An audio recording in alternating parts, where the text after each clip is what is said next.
Sairam everyone, and you all are welcome to our history class again. Children, we will be continuing with our lesson, the French Revolution. In the last class, we all studied about the French society. We saw the three divisions, that is the first estate, second estate and the third estate. The clergy belonged to first estate, nobility belonged to second, and third, all learned, educated peasants, farmers, they belong to the third estate.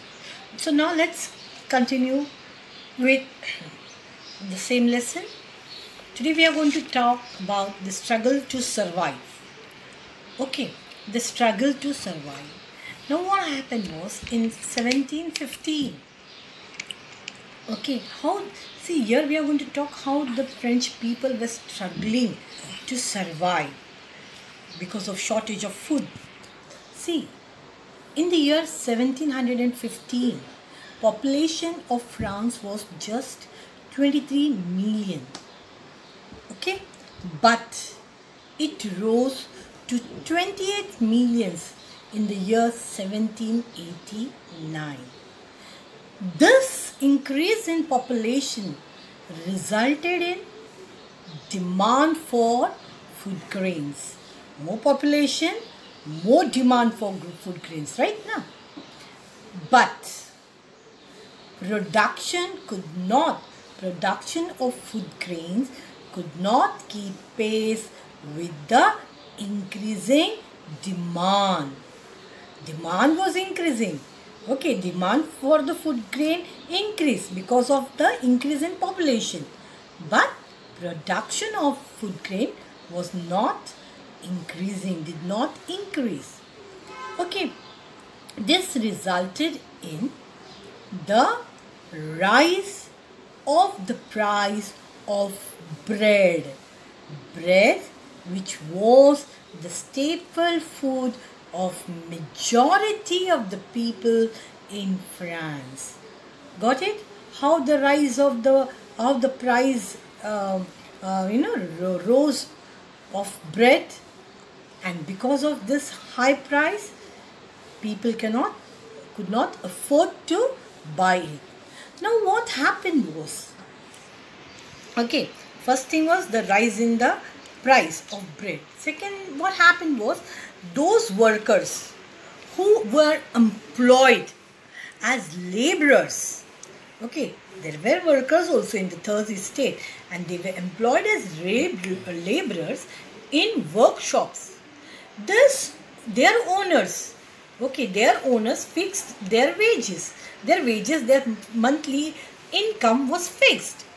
Now these wages again did not keep pace with the rise in the prices. It means these workers could not afford to buy bread with this fixed wages, with the fixed wages that they earned, that they got. Now what happened? This widened. This resulted in the gap between the rich and the poor. This widened the gap between the rich and the poor. Things became worse. It became worse for them. Okay, this was one of the reasons. The other reason was, whenever, because of drought or hail, the harvest reduced, what happened? Production suffered, and this led to what? Subsistence crisis. It is a situation where the basic means of livelihood are endangered, and this drought and hail situation frequently occurred in France, especially during the old regime. So even they had problems when there was any natural calamity. Okay, their fixed wages, the population, the rise in the price of the bread, and then the nature, the hail, the drought. This all caused problem to the people. They were not afford to come out of the problems. No solution was given to them.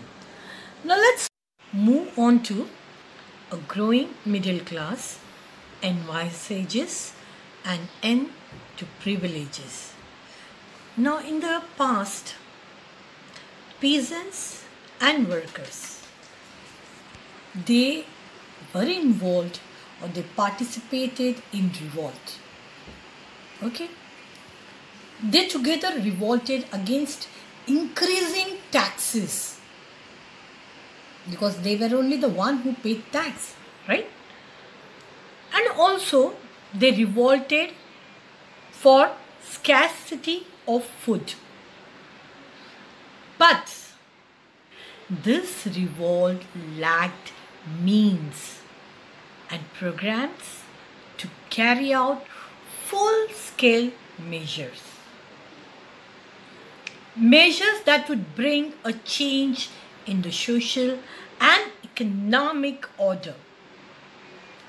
Now this was left to the third estate, educated group, educated people.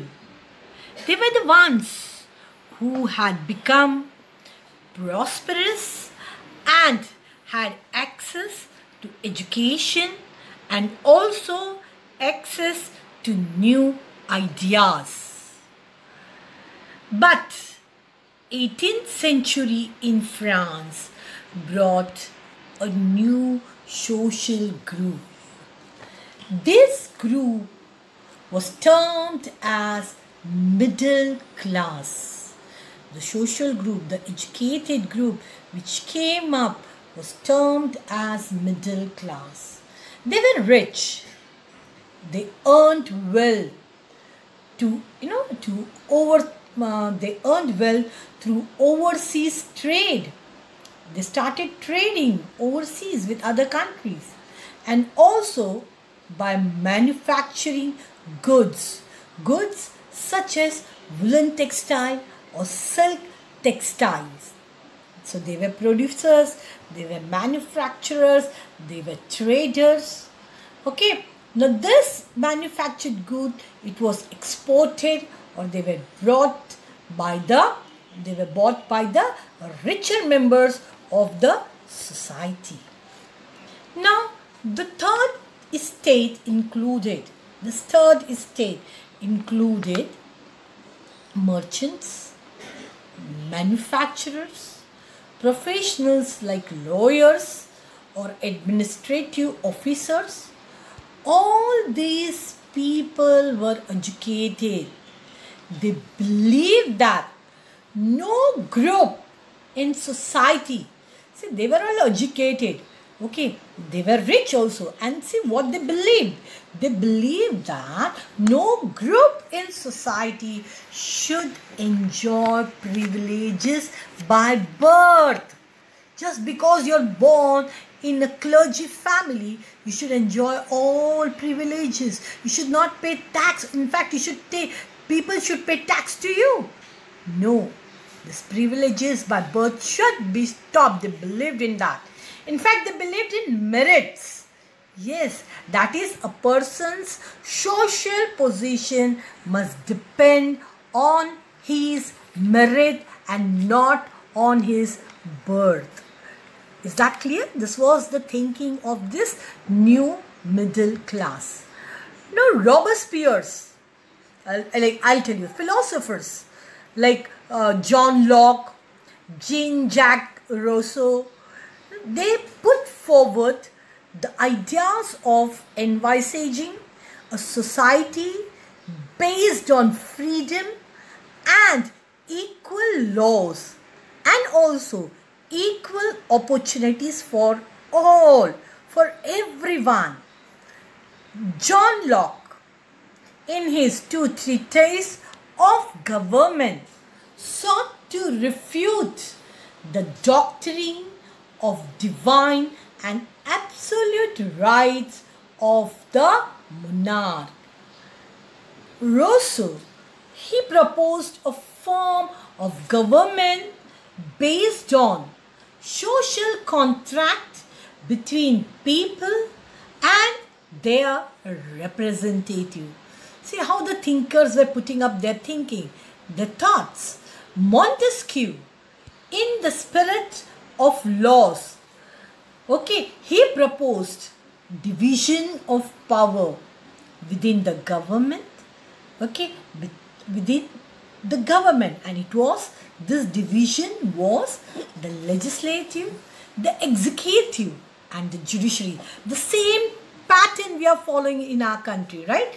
We have, our government is divided into three powers, that is the legislative, the executive and the judiciary. This idea we have taken from France only. In USA, this model was brought into force after the 13 colonies declared their independence from the Britain. The American Constitution and its guarantee of individual rights was an important example for political thinkers in France. Now what happened in saloons, okay, in coffee houses? These ideas of the philosophers, these ideas given by the philosopher John Locke, Rousseau, Montesquieu, these ideas were discussed intensively by the people, by the French people. This idea spread among the people through books. Those who were reading books, these ideas they read out. Also, the people who were learned, they read it in the newspaper, and this is how this idea started spreading. Ideas put forward by the philosophers. They were frequently reading it aloud. Why they were reading it aloud in groups? Because those people who could not read, who could not write, would understand, could come to know about his ideas put forward by the philosopher. The news that Louis XVI planned to impose further taxes to able to meet the expenses of the state generated anger and protest against the system of privileges. The people they were very angry. Very angry. Why? Because they came to know that Louis XVI is going to increase the tax burden on the third estate just to maintain his luxurious life, his offices. So people were very angry. Children, I'll stop over here. In the next class, we will continue with the same lesson. Till then, thank you and goodbye.